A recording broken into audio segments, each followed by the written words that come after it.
Assalamualaikum warahmatullahi wabarakatuh. Perkenalkan, nama saya Ratna Dewi Firdaus dari anggota kelompok 5. Di sini saya akan menjelaskan mengenai alkohol. Alkohol merupakan sebuah senyawa yang terdiri dari satu atau lebih atom hidrogen dalam sebuah alkana, yang digantikan oleh sebuah gugus OH. Nah, dalam ilmu kimia, alkohol dapat dipandang sebagai turunan alkana, di mana satu atom H dari alkana diganti dengan gugus hidroksil OH. Sehingga nama alkohol diambil dari alkana dengan akhiran A yang diganti dengan akhiran ol. Sedangkan letak gugus OH terikat dinyatakan dengan angka atau diambil nama dari alkil ditambah alkohol. Dalam senyawa alkohol, oksigen mengemban muatan negatif parsial. Nah, alkohol merupakan suatu senyawa organik yang tersusun dari unsur-unsur karbon, hidrogen, dan oksigen. Alkohol dalam ilmu kimia memiliki pengertian yang lebih luas. Dalam kimia, alkohol atau alkanol adalah istilah yang umum untuk senyawa organik apapun yang memiliki gugus hidroksil OH yang terikat pada atom karbon, yang ia sendiri terikat pada atom hidrogen dan ataupun atom karbon lain. Selanjutnya ada struktur dari alkohol. Alkohol adalah senyawa yang molekulnya memiliki suatu gugus hidroksil yang terikat pada suatu atom karbon jenuh. Strukturnya hampir serupa dengan air, tetapi satu hidrogennya itu diganti dengan satu gugus alkil. Nah, gugus fungsi alkohol adalah gugus hidroksil. Untuk fenol mempunyai gugus yang sama dengan alkohol, tetapi gugus fungsinya melekat langsung pada cincin aromatik. Sedangkan piol mempunyai struktur yang sama dengan alkohol, jika oksigennya diganti dengan belerang. Yang pertama, atom karbon dapat berupa suatu atom karbon dari gugus alkenil atau gugus alkunil, atau dapat pula berupa suatu atom karbon jenuh dari suatu cincin benzena. Kemudian yang kedua, senyawa yang memiliki gugus hidroksil yang terikat langsung pada cincin benzena disebut fenol. Kemudian yang ketiga, rumus umum dari alkohol yakni CnH2n ditambah 2O. Selanjutnya yakni tata nama alkohol. Tata nama alkohol ada dua macam, yakni yang pertama yupak, yang kedua trivial.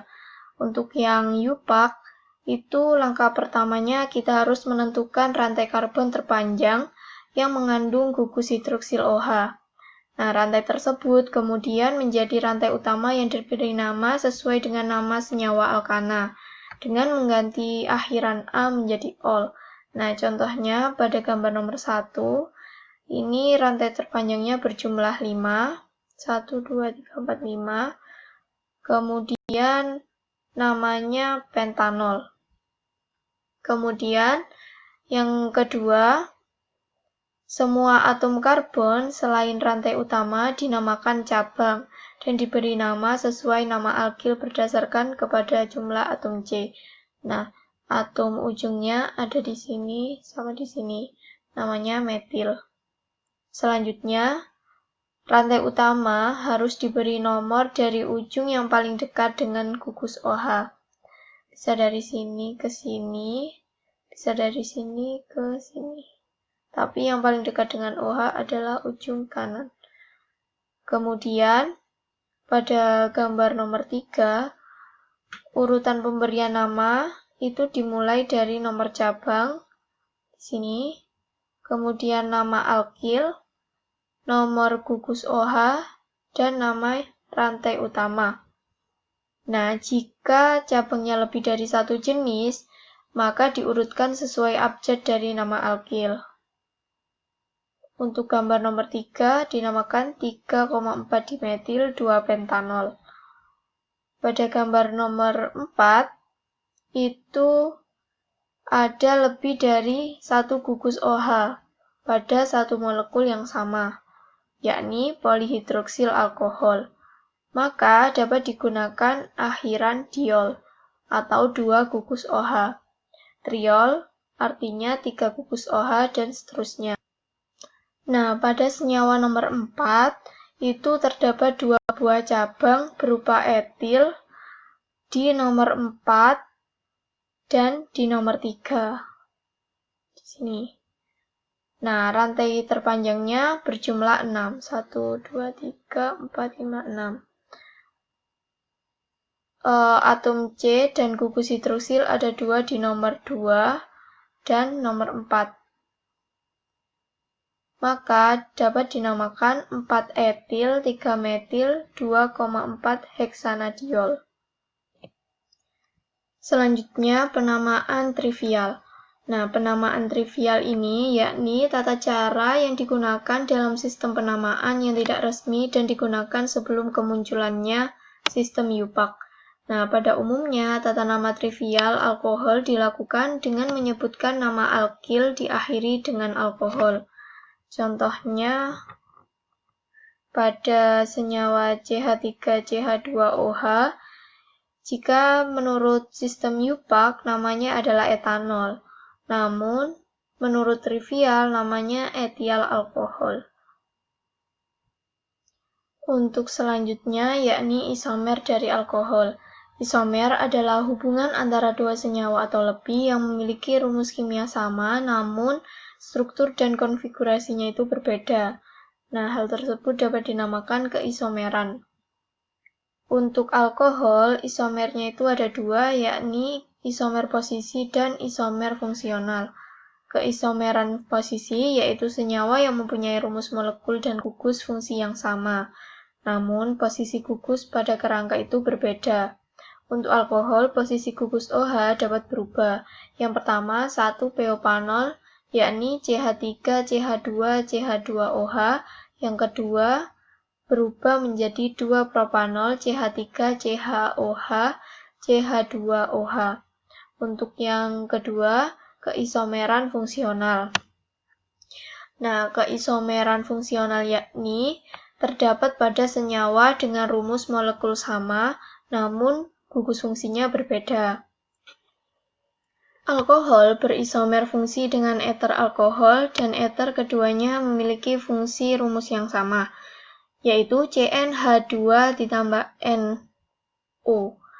Akan tetapi, keduanya ini memiliki jenis gugus fungsional yang berbeda. Misalnya, pada gambar ini, itu dimetil ether dan etanol masing-masing memiliki rumus umum, yakni C2H6O. Meskipun demikian, keduanya memiliki sifat yang berbeda. Nah, dua senyawa yang memiliki rumus umum, molekul yang sama namun gugus fungsionalnya berbeda ini disebut keisomeran fungsional. Seperti pada rumus struktur di bawah ini. Selanjutnya, kegunaan dari alkohol. Yang pertama yakni metanol. Dalam industri, metanol dapat digunakan sebagai formaldehid yang digunakan untuk mensintesa bahan bakar kimia lain. Nah, metanol juga dibuat sebagai pelarut dan sebagai bahan bakar bersih. Metanol juga bermanfaat pada industri pertanian. Berbeda dengan alkohol pada minuman, metanol tetap beracun meskipun dalam jumlah kecil. Gejala keracunannya yakni kebutaan, karena metanol dapat menyerang syaraf penglihatan. Selain itu, metanol juga dapat berakibat pada kematian. Yang kedua ada etanol. Etanol ini biasanya pada orang dewasa metabolisme tubuh dapat mencerna sejumlah kecil etanol dengan tingkat keracunan yang rendah. Nah, pada umumnya alkohol ini digunakan pada padi-padian atau pada minuman karena biasanya dihasilkan dari fermentasi gula dan tepung yang dihidrolisis yang terdapat pada anggur dan padi-padian. Yang ketiga ada spiritus, biasanya digunakan dalam kehidupan sehari-hari sebagai bahan bakar lampu petromak, atau kalau di laboratorium itu biasanya digunakan untuk uji nyala. Yang keempat ada glikol, yakni senyawa alkohol dihidrat. Senyawa ini dalam tata nama UPAC disebut dengan 1,2 etanadiol, dan dapat dijadikan bahan baku utama pada campuran anti beku permanen untuk radiator pada kendaraan bermotor. Nah, etilen glikol adalah cairan yang manis, tidak berwarna, dan kalau disentuh itu agak lengket. Kemudian yang kelima itu ada gliserol. Nah, senyawa ini bersifat tidak beracun. Karena tidak beracun, biasanya dimanfaatkan pada pembuatan kosmetik atau lotion di tangan, bahan tambahan dalam tinta, bahan pemanis dan pelarut pada obat-obatan, industri pelumas, bahan dasar industri plastik dan fiber sintetik, dan yang terakhir bahan baku pembuatan nitrogliserin. Selanjutnya ada sifat fisika dan sifat kimia pada alkohol. Yang pertama, sifat fisika. Sifat fisika ada dua, yakni titik didih alkohol dan kelarutan. Titik didih alkohol itu karena alkohol merupakan cairan yang jernih dan tidak berwarna dan memiliki bau yang khas, alkohol suku tinggi itu jumlah atom C-nya banyak, dan alkohol polivalen itu alkohol yang memiliki banyak gugus hidroksil OH dalam senyawanya, yang merupakan cairan kental dengan titik didih yang relatif tinggi. Nah, kebanyakan alkohol itu jumlah atom karbonnya sampai 11 atau 12 berwujud cair pada suhu kamar. Metanol dan etanol berupa cairan yang mudah menguap. Nah, jenis-jenis alkohol yang lebih tinggi seperti butanol, dekanol itu berwujud cairan kental dan beberapa isomer yang bercabang berwujud padat pada suhu kamar. Yang kedua ada kelarutan. Air dan alkohol ini mengandung gugus OH sehingga keduanya dapat membentuk ikatan hidrogen. Alkohol dapat larut dalam air karena membentuk ikatan hidrogen dengan air. Selain itu, antar molekul alkohol itu dapat membentuk ikatan hidrogen. Karena sifat alkohol yang polar, maka alkohol ini dapat menjadi pelarut yang lebih baik untuk molekul-molekul polar daripada hidrokarbon. Senyawa ini seperti senyawa natrium klorida yang larut dalam alkohol. Kemudian sifat kimianya ada 5. Yang pertama mudah terbakar. Yang kedua mudah tercampur dengan air. Hal ini karena kemiripan struktur alkohol ROH dan air HOH. Nah, yang ketiga berupa gas dan air. Nah, berupa gas dan air ini jika jumlah atom karbon sebanyak 1 sampai 4 karbon. Sedangkan jika jumlah atom karbonnya berjumlah 5 sampai 9 akan kental seperti minyak. Yang keempat, alkohol memiliki titik didih melebihi titik didih alkana. Karena gugus fungsi OH yang sangat molar sehingga daya tarik-menarik antar molekul menjadi sangat kuat. Yang kelima, alkohol bersifat heteropolar. Artinya, panjang rantai alkil mempengaruhi sifat polarnya. Semakin panjang rantai alkilnya, maka sifat polarnya akan semakin berkurang. Hal ini dapat menjadikan berkurangnya sifat kelarutannya. Alkohol seperti metanol dan etanol menjadi mudah larut ke pelarut seperti air. Selanjutnya ada reaksi alkohol. Reaksi alkohol yang pertama yakni reaksi alkohol dengan basa atau logam aktif. Reaksinya seperti ini. Ciri-cirinya yang pertama, reaksi ini terjadi secara cepat. Reaksi ini juga disebut dengan reaksi substitusi atau reaksi penggantian gugus fungsi. Yang ketiga, menghasilkan aloksida dan gas hidrogen. Yang keempat, dalam reaksi ini, alkohol bersifat asam lemah dan lebih lemah daripada air. Yang terakhir, alkohol primer lebih mudah mengalami reaksi ini daripada alkohol sekunder maupun tersier. Untuk selanjutnya, ada substitusi gugus OH oleh halogen X. Hal ini gugus alkohol akan mengalami substitusi oleh atom halogen jika direaksikan dengan larutan HX. HX-nya ini harus pekat, contohnya HCl pekat. seperti ini. Dan PX5 atau berlebih, seperti PCl5 berlebih. Contoh reaksinya ada ini, C2H5OH ditambah HCl pekat menjadi C2H5Cl ditambah H2O, dan seterusnya. Dengan rumus, kalau pekat itu ROH ditambah HX, dan terbatas ROH ditambah PX, dan yang berlebih ROH ditambah PX. Selanjutnya ada oksidasi alkohol uji Portwell. Ini ada dua reaksi, kiri dan kanan. Ciri-ciri dari oksidasi alkohol uji Portwell ini, yang pertama selalu mengalami oksidator. Yang kedua biasanya menggunakan kalium dikromat atau K2Cr2O7. Yang ketiga, jika terdapat lebih dari 2 gugus OH, maka dinyatakan tidak stabil dan akan terurai sendiri menjadi air. Yang keempat, oksidator O, itu berarti penambahan atom O pada atom H sendiri. Yang selanjutnya, alkohol primer membentuk aldehida dan dapat teroksidasi lebih lanjut menjadi asam karboksilat. Selanjutnya, alkohol sekunder juga membentuk keton atau CO. Yang terakhir, alkohol tersier ini tidak teroksidasi. Reaksinya seperti ini. Kemudian, yang keempat ada dehidrasi alkohol, yakni reaksi yang melepaskan molekul air membentuk eter atau alkena yang dipanaskan menggunakan H2SO4 atau asam sulfat pekat.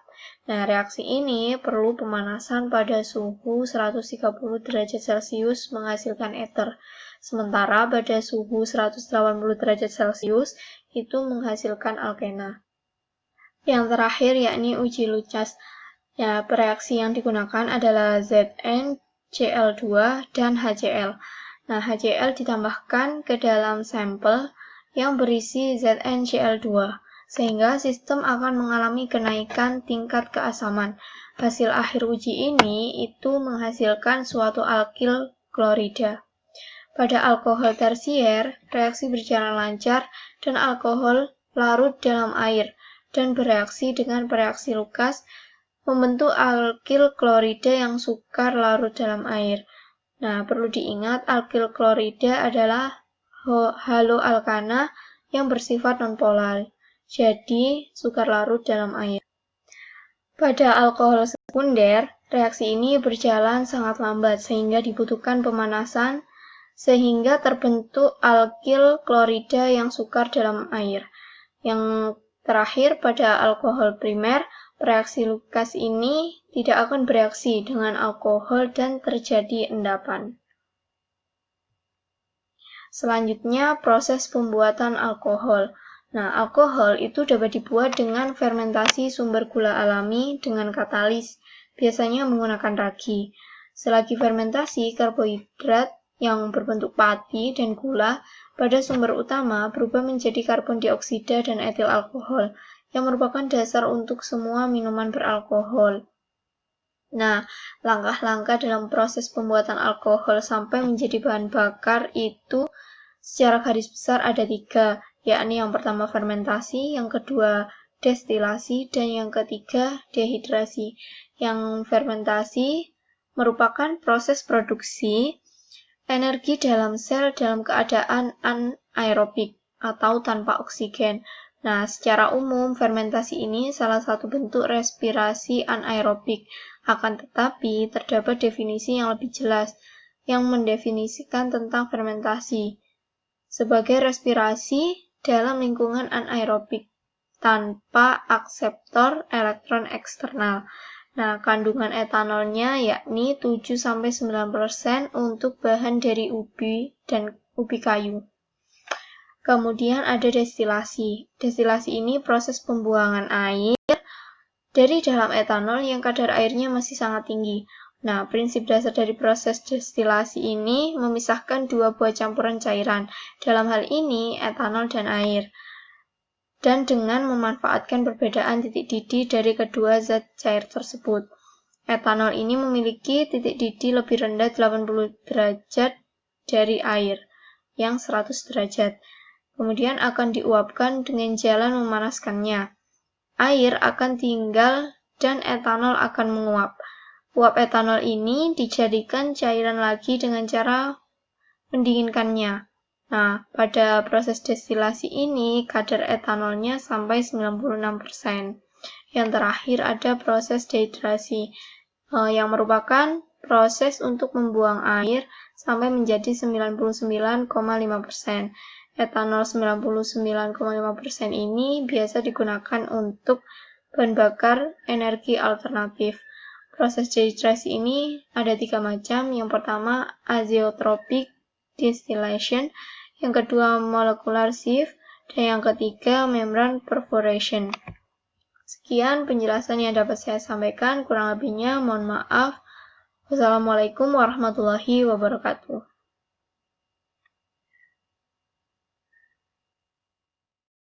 Assalamualaikum warahmatullahi wabarakatuh. Saya Farid Nisa Usahadah. Di sini saya akan menjelaskan tentang klasifikasi alkohol. Nah, alkohol itu dibagi menjadi 3 golongan, yaitu alkohol primer, sekunder, dan tersier.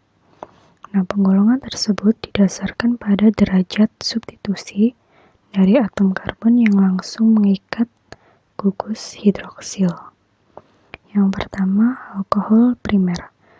Jika suatu karbon ini mengikat satu karbon atom lain, maka disebut karbon primer, dan alkoholnya disebut alkohol primer. Lalu alkohol sekunder. Jika ada karbon yang mengikat gugus OH dan juga mengikat 2 atom karbon lain, maka disebut karbon sekunder, dan alkoholnya disebut alkohol sekunder. Lalu alkohol tersier. Jika ada karbon mengikat gugus OH dan juga mengikat 3 atom karbon lain, maka karbon tersebut disebut dengan karbon tersier, dan alkoholnya disebut alkohol tersier. Kemudian saya akan menjelaskan tentang eter. Nah, eter atau alkoksi-alkana adalah senyawa turunan dari alkana yang merupakan nama segolongan senyawa organik yang mengandung unsur C, H, dan O dengan rumus umum seperti ini. Jika rumus umum dari eter tersebut dikaitkan dengan rumus dari air, yaitu H2O, maka dapat dianggap sebagai turunan dialkil dari senyawa air. Satu atom H dari rantai alkana diubah oleh gugus alkoksi sehingga eter memiliki 2 gugus alkil. Kemudian struktur eter.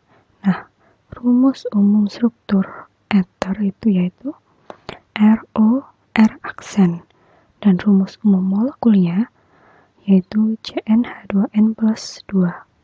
Nah, eter memiliki ikatan COC.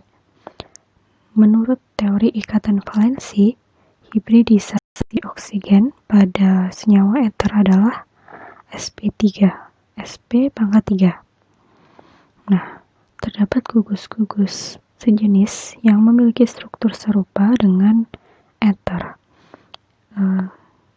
tetapi mereka bukan dari golongan eter, yaitu seperti senyawa aromatik seperti furan, di mana oksigen adalah sebagian dari sistem aromatik.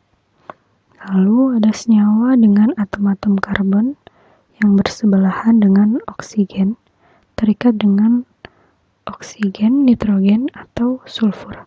Contohnya yaitu ester, asetal, aminal, anhidrida. Kemudian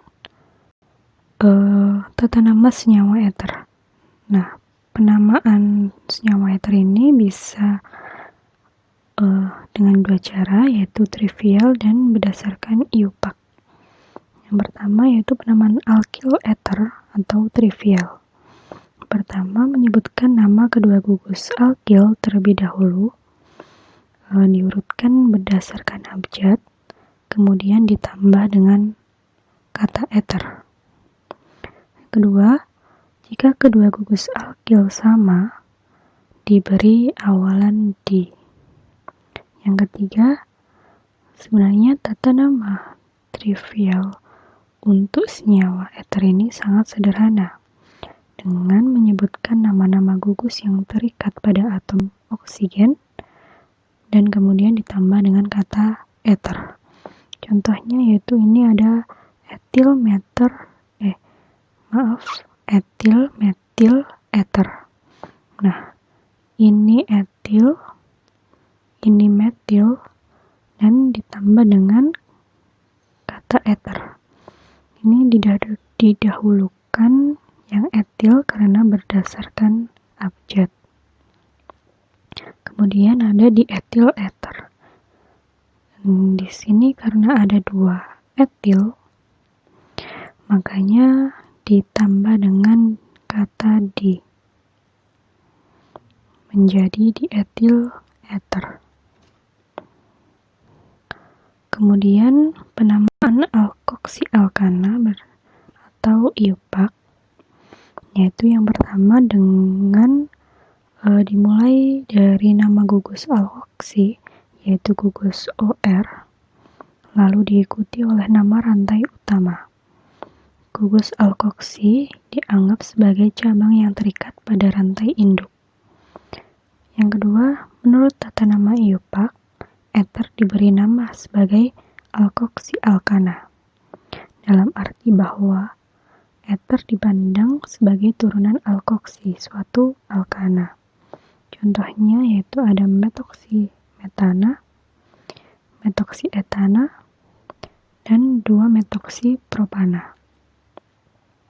Kemudian ini ada beberapa penataan nama eter menurut trivial dan IUPAC. Yang pertama ada rumus struktur eter seperti ini, berdasarkan nama trivialnya yaitu diberi nama dimetil eter. Karena ada 2 metil di sana, maka ditambahkan di. Berdasarkan nama IUPAC-nya menjadi metoksi metana. Lalu ini ada rumus struktur eter lagi, berdasarkan nama trivialnya yaitu etil metil eter. Dan berdasarkan nama IUPAC-nya yaitu metoksi etana. Lalu yang ketiga ada rumus struktur eter lagi yang diberi nama secara trivial yaitu dietil eter, dan nama IUPAC-nya etoksi etena. Lalu keisomeran pada eter ini ada 2, yaitu isomer struktur dan isomer fungsional. Isomer struktur itu adalah senyawa yang memiliki rumus molekul sama, namun rumus strukturnya berbeda. Contohnya, dietil eter memiliki isomer struktur dengan metilpropil eter dan metil isopropil eter. Sedangkan isomer fungsional adalah ketika ada 2 senyawa yang memiliki rumus umum molekul sama, namun gugus fungsionalnya berbeda. Contohnya yaitu eter berisomer fungsional dengan alkohol. Kemudian ada kegunaan eter. Nah, di bidang medis, senyawa eter atau di sini senyawa dietil eter yang digunakan untuk anestesi atau obat bius yang diberikan melalui pernafasan. Lalu ada di bidang otomotif, ether itu digunakan untuk menghidupkan mesin yang tidak mau menyala dan digunakan juga sebagai tambahan bahan bakar sehingga laju mesin lebih kencang. Lalu ether juga digunakan sebagai pelarut nonpolar untuk melarutkan senyawa nonpolar juga seperti lemak, lilin, dan minyak. Nah, di sini ada sifat-sifat ether. Ada sifat fisika dan sifat kimia. Sifat fisika ether. Yang pertama, ether adalah cairan yang tidak berwarna, yang mudah menguap dengan bau yang khas. Kedua, ether tidak larut air, akan tetapi larut dalam pelarut nonpolar seperti lemak, minyak, dan lilin. Yang ketiga, ether mudah terbakar dengan nyala bening yang jernih karena uap ether membentuk campuran yang eksplosif dengan udara. Yang keempat, ether dapat melarutkan lemak, minyak, resin, alkaloid, brom, dan iod.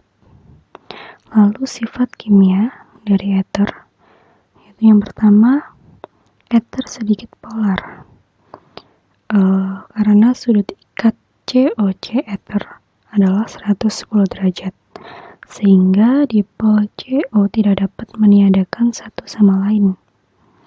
Lalu yang kedua, ether lebih polar daripada alkena, namun tidak sepolar alkohol, ester, ataupun amida.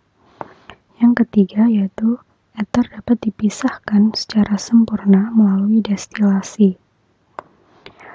Yang keempat, ether secara umum memiliki reaktivitas kimia yang rendah, walaupun ia lebih reaktif daripada alkana.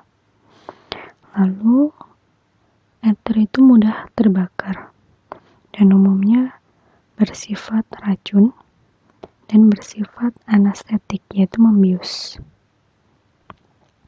Nah, ini ada beberapa alkil ether. Itu yang pertama dimetil ether dengan struktur seperti ini. Titik leburnya min 138,5 derajat Celcius.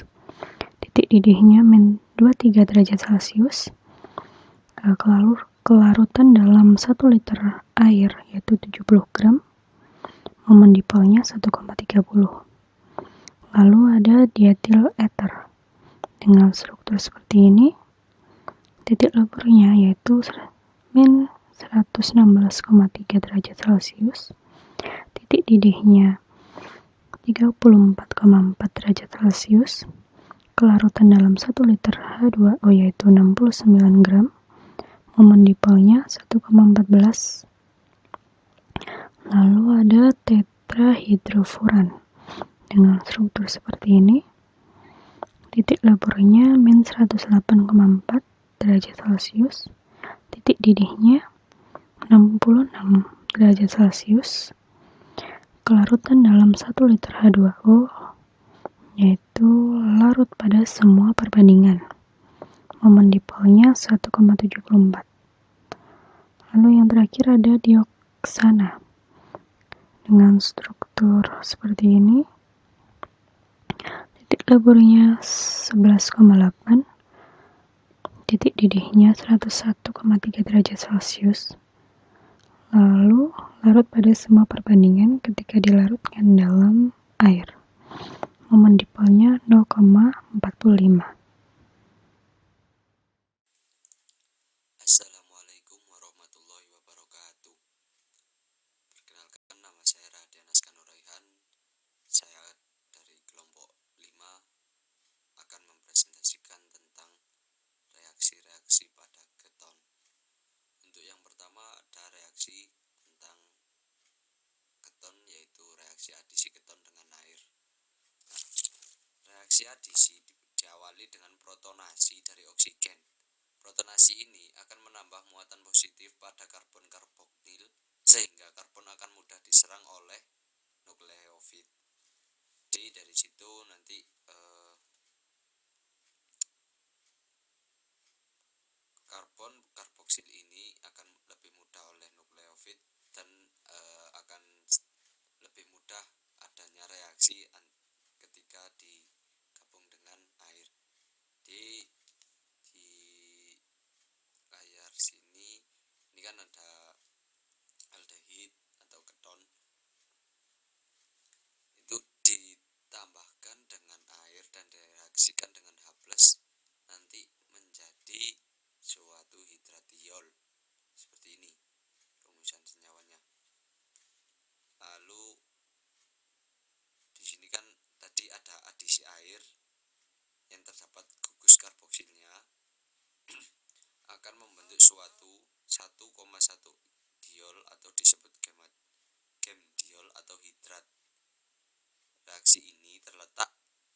reaksi adisi keton dengan alkohol. Nah, ini keton kemudian direaksikan dengan alkohol. Alkohol itu identitasnya dengan OH, ini direaksikan bolak-balik sehingga menyebabkan atau dapat menjadi hemiketal. Ini yang di tengah-tengah ini ada hemiketal. Kemudian di produk adisi kedua molekul alkohol ini disebut baru asetal. Ini ditambah air. Lalu yang ketiga ada reaksi oksidasi keton. Jadi CH3CH2 lalu CO dan CH3 ini kan keton. Di sini R, di sini C, di sini O yang rangkap 2, di sini R. Direaksikan dengan KMNO4 itu tidak bereaksi karena keton itu tingkat oksidasinya sangat lemah daripada aldehid. Kemudian yang keempat ada reduksi keton dengan hidrida logam. Ini keton atau butanon, biasa dapat disebut dengan butanon. Kita reaksikan atau direduksi dengan hidrida logam, yaitu litium aluminium hidrida atau LiAlH4, sehingga menyebabkan hasil reaksinya yaitu 2 butanon. Lalu yang selanjutnya pembuatan senyawa keton. Jadi senyawa keton ini dihasilkan dari oksidasi alkohol sekunder dengan katalis asam kromat akan menghasilkan senyawa keton. Keton kan identiknya dengan OH, yang mana O-nya rangkap 2. Ini. Kan tetapi ini masih belum seperti keton pada umumnya. Nah, keton pada umumnya itu yang terdapat pada di kedua ini, oksidasi alkohol sekunder dengan katalis iromium 3 oksida dan piridin akan menghasilkan keton. Nah, ini. Jadi di sini sudah menjadi keton. Jadi H3CH2C ini menjadi R, ya, atau yang biasa kita kenal dengan R itu. Lalu di sini ada C, ada O yang ikatan rangkap 2, lalu di sini ada R. Nah, ini adalah keton, pembuatan senyawa keton. Lalu di sini saya akan membahas tentang aldehid atau aldehida. Aldehida merupakan senyawa organik yang memiliki gugus karbonil terminal. Gugus fungsi ini terdiri dari atom karbon yang berikatan dengan atom hidrogen dan berikatan rangkap dengan atom oksigen. Golongan aldehida juga dinamakan golongan formil atau metanoil. Kata aldehida ini merupakan kependekan dari alkohol dehidrogenasi, yang berarti alkohol yang terhidrogenasi. Golongan aldehida ini bersifat polar. Adapun struktur dari aldehida, struktur yang utamanya itu ada gugus karbonil, nah ini C, dan ada O yang ikatan rangkap. Lalu yang kedua itu ada formaldehida. Di sini ketambahan atom H, ini yang C mengikat atom H. Kemudian di situ yang ketiga ini ada struktur aldehida yaitu gugus aldehida. Nah, ini sudah dinamakan gugus aldehida karena di sini ada O yang berikatan rangkap dengan CH, kemudian ada CHO. Nah, di sini ada HO atau OH ini merupakan alkohol. Nah, kan tadi aldehida juga merupakan alkohol yang terhidrogenasi. Kemudian untuk maksud saya rumus umum dari aldehida sendiri itu seperti ini. Jadi ada R atau reaksi lainnya,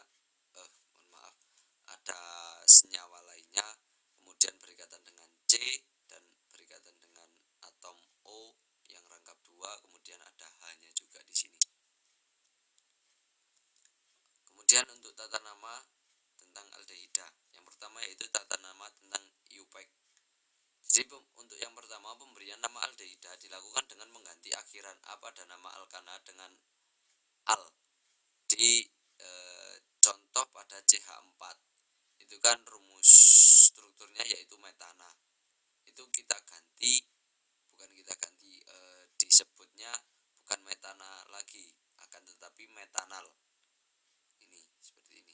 Kemudian ada lagi CH3 ini, kemudian ada CH3, kan ini namanya etana. Kalau di aldehida itu rumus strukturnya berubah menjadi etanal. Jadi hanya merubah huruf akhir yang A menjadi AL. Kemudian yang kedua, menentukan rantai utama atau rantai dengan jumlah atom karbon paling panjang yang terdapat pada gugus karbonil. Jadi kita tentukan rantai utamanya terlebih dahulu. Biasanya untuk menentukan rantai utama itu diawali dari rumus struktur aldehid ini sendiri. Dari sini hitungannya. Sini ada 1, 2, 3, 4, 5 sama sini. Ada 5. Terus ini yang arah sini, terus ada 1, 2, 3, 4, 5, juga ada 5. Jadi di sini ada 5 atom C atau pentanal. Kenapa tidak pentana? Karena untuk pemberian nama seperti yang nomor 1 tadi, mengganti huruf A menjadi AL. Jadi pentanal, karena ada 5 atom C yang panjang. Kemudian yaitu yang ketiga, menentukan substituen yang terikat pada rantai utama.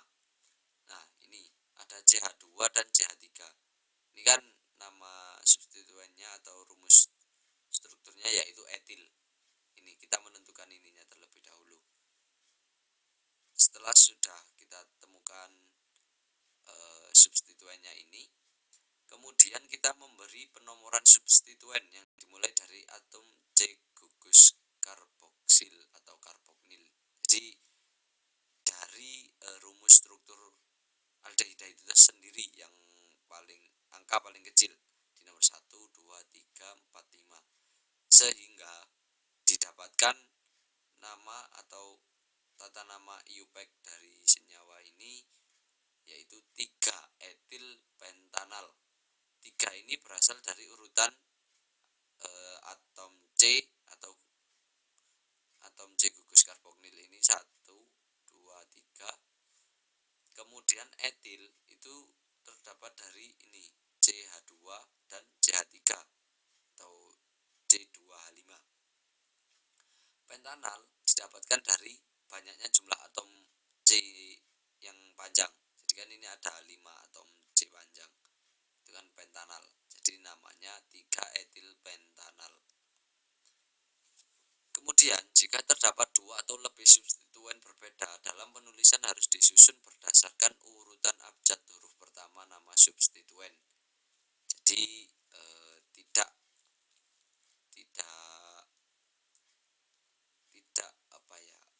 menurut urutan lainnya, akan tetapi kita menggunakan urutan abjad huruf pertamanya.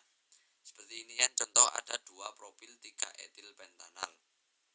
Itu yang lebih diutamakan yaitu 3 etil 2 propil pentanal.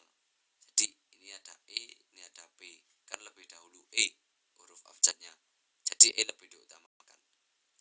Lalu yang selanjutnya juga ada awalan D3 sectors, tidak perlu diperhatikan dalam penentuan urutan abjad.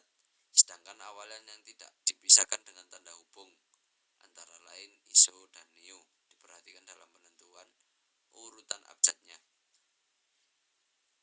Nah, ini jadi ada 5 etil 4 isobutyloktanal. Contohnya bukan 4 isobutyl 5 etiloktanal. Seperti itu. Kemudian jika pada tata nama trivial aldehida itu ada 2. Jadi aldehida itu yang pertama aldehida tidak bercabang. Rumusnya ini seperti pada slide, ada HCHO atau nama umumnya formaldehida. Kemudian ada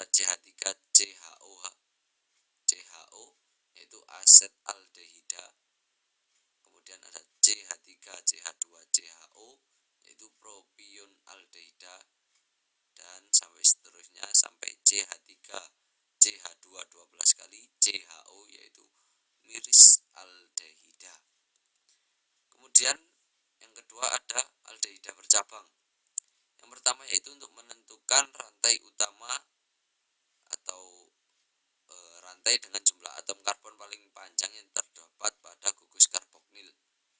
Nah, sama seperti yang awal tadi. Jadi kita menentukan rantai utamanya atau atom C terpanjangnya. Ini sudah.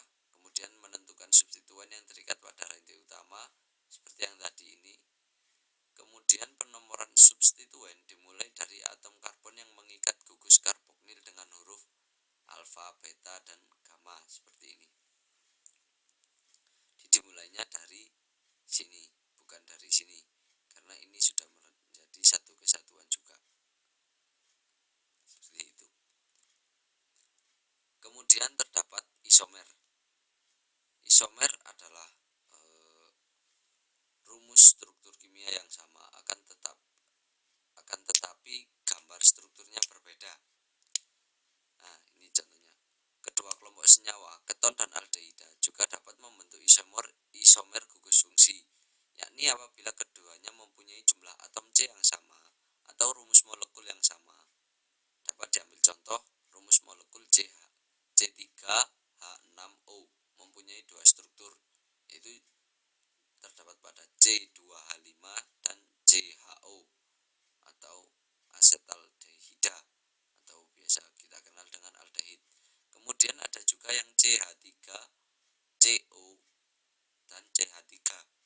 Nah, di sini biasa kita kenal dengan keton ini. Nah, jadi rumus molekulnya itu tetap sama, akan tetapi struktur ikatannya ini yang berbeda.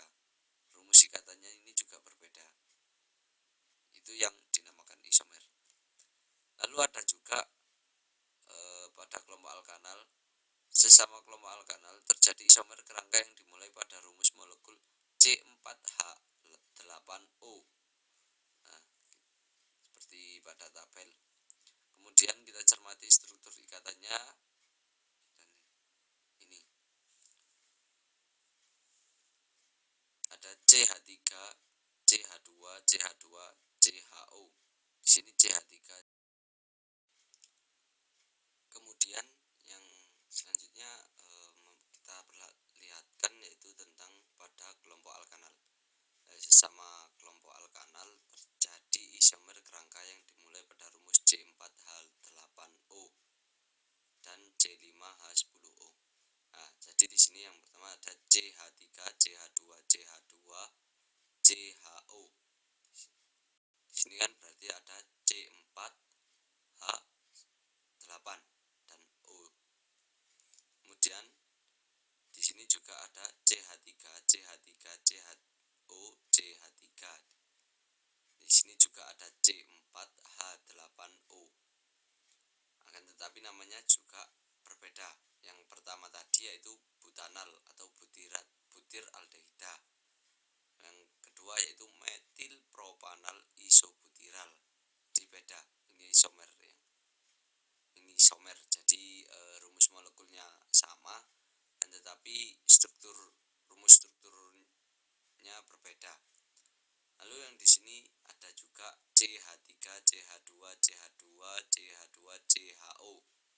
Terdapat 5 atom C dan 10 atom H serta 1 atom O. Dan di sini juga ada C5H10O1. Di sini juga ada C5H10O1. Di sini juga sama. Kan tetapi setiap rumus ini itu rumusnya berbeda, kan tetapi rumus molekulnya sama, kan tetapi rumus strukturnya berbeda. Ini yang dinamakan isomer. Itu tadi mungkin yang bisa saya sampaikan. Selanjutnya akan dilanjutkan oleh teman saya.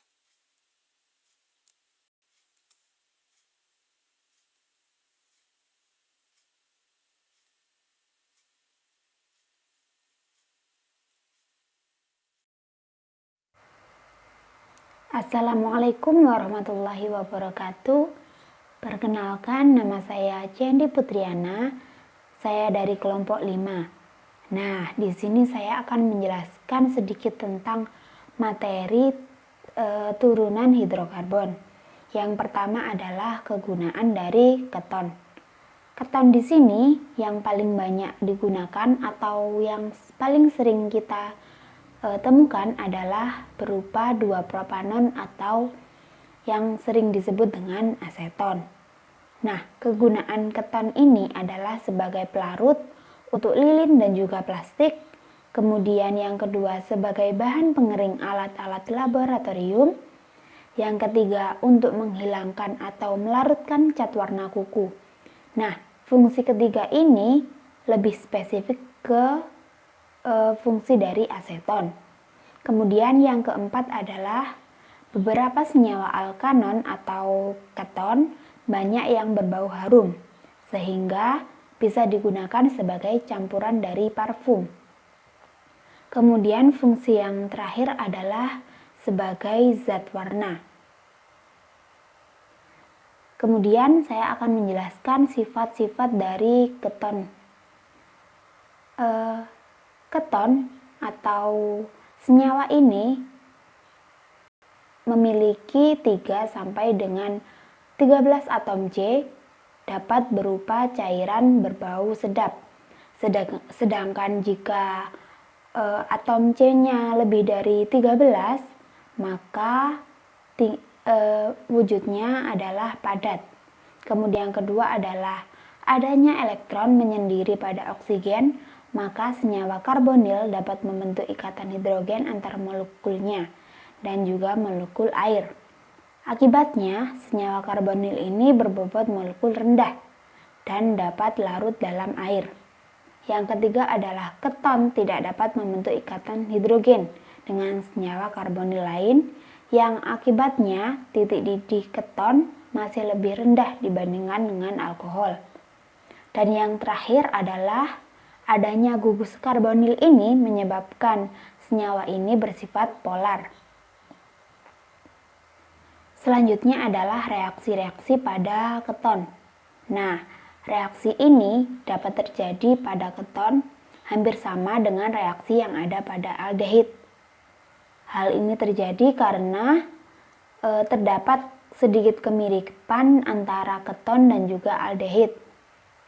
Reaksinya adalah sebagai berikut. Yang pertama adalah adisi.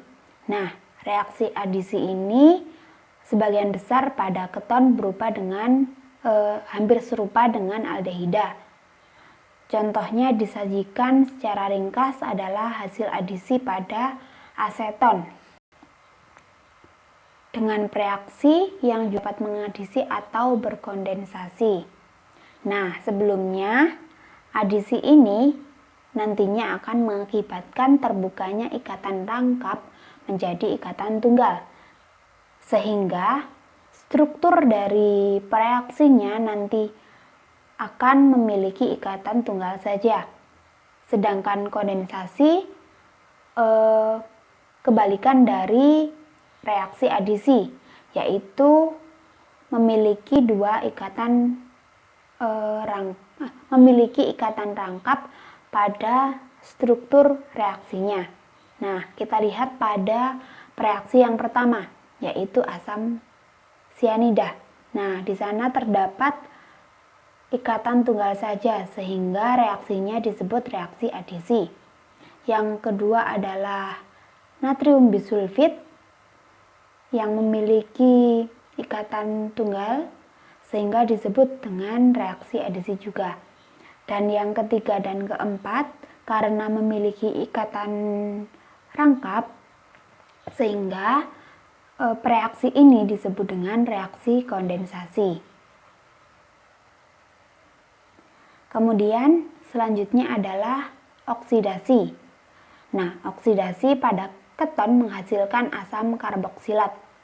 Jenis asam karboksilat yang dihasilkan tergantung pada rumus struktur ketonnya. Nah, di sini terdapat suatu rumus suatu senyawa kemudian dioksidasi dan menghasilkan senyawa baru atau senyawa produk. Kemudian yang ketiga adalah reduksi. Reduksi pada keton akan menjadi alkohol sekunder dengan hibrida logam litium aluminium hibrida atau LiAlH4 dan juga natrium borohibrida. Jadi fungsi dari litium aluminium hibrida dan juga natrium ini sebagai pereaksinya. Kemudian yang terakhir atau yang kelima, maaf nomornya salah, adalah kondensasi aldol. Nah, bila aseton berkondensasi dalam BaOH2 atau disebut dengan barium hidroksida, maka terjadilah hasil akhir diaseton alkohol.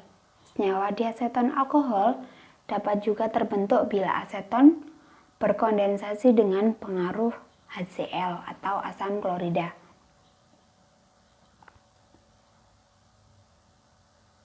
Oh, ini yang terakhir ya, adalah reaksi Halovom. Reaksi ini dengan menggunakan iodin dan juga natrium hidroksida, maka aseton dapat membentuk iodoform. Langkah-langkahnya adalah aseton ditambah dengan iodium, maka jika direaksikan akan menghasilkan monoiodoaseton. Kemudian jika monoiodoaseton direaksikan dengan 2 iodium maka menjadi triodoaseton. Dan yang terakhir adalah jika triodoaseton ditambahkan dengan natrium hidroksida dan juga direaksikan maka akan menjadi iodoform. Jadi pada reaksi Halovom ini terjadi secara 3 tahap. Selanjutnya adalah proses pembuatan keton. Nah, proses pembuatan keton ini ada 3 macam.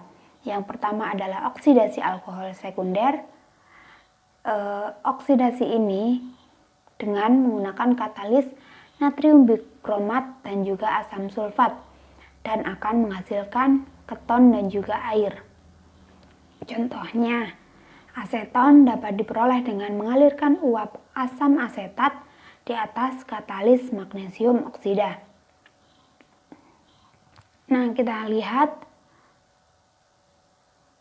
isopropil alkohol jika dioksidasi juga akan menghasilkan aseton. Kemudian yang kedua adalah memanaskan garam kalsium asam monokarboksilat. Keton dapat diperoleh dari pemanasan garam kalsium asam monokarboksilat jenuh.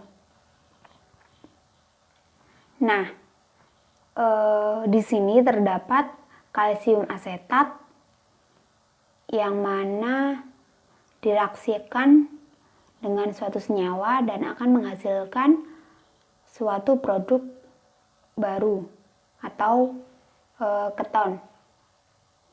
Dan yang terakhir adalah mengalirkan uap alkohol di atas tembaga panas. Nah, oksidasi uap alkohol sekunder dengan katalis tembaga panas ini akan menghasilkan keton dan juga gas hidrogen. Contohnya, pada senyawa butanol, kemudian dikatalis dengan menggunakan tembaga yang memiliki suhu tinggi akan menghasilkan 2 butanon, sehingga 2 butanol akan menjadi 2 butanon.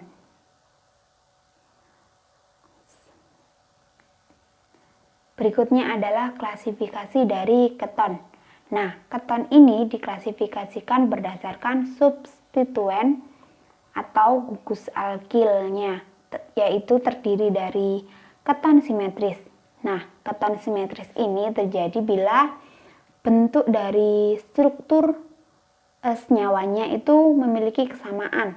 Nah, salah satu contohnya adalah pada aseton dan juga benzofenon. Nah, pada benzofenon terdapat 2 gugus alkil, sehingga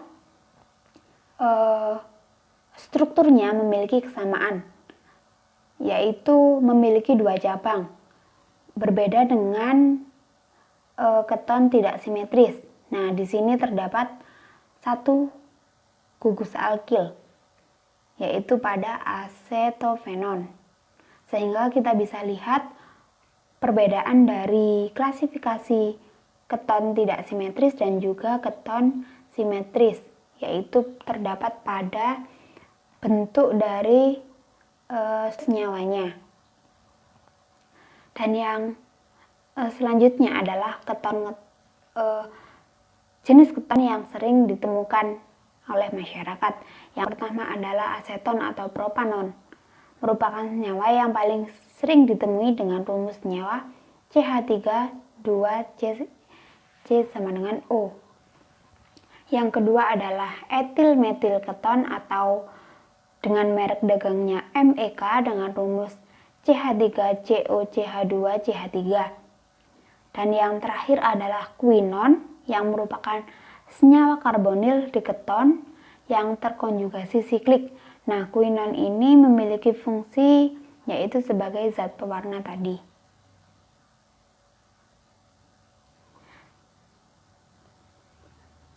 Kemudian bahasan selanjutnya adalah tentang aldehid.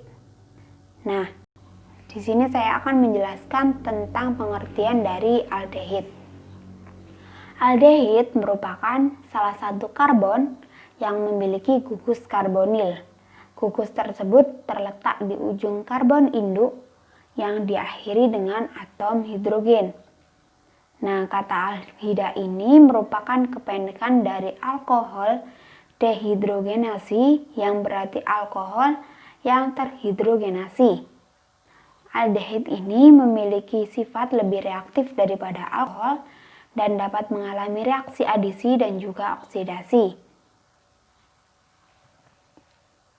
Kemudian, untuk lebih jelasnya, saya jelaskan struktur dari aldehid. Aldehid ini memiliki struktur dan juga unsur karbon C, hidrogen atau H, dan juga oksigen atau O. Struktur rumusnya atau struktur rumus nyawanya adalah RCHO, di mana R merupakan gugus alkilnya dan CHO adalah gugus fungsi aldehidnya. Nah, gugus karbonil itu jika ada karbon berikatan rangkap dengan oksigen. Kemudian untuk rumus umumnya terletak pada gambar kedua, yaitu memiliki struktur yang lengkap, yaitu R, C, H, dan juga O. Nah, karena aldehid maka H berada pada ujung rantai induk dari gugus karbonil.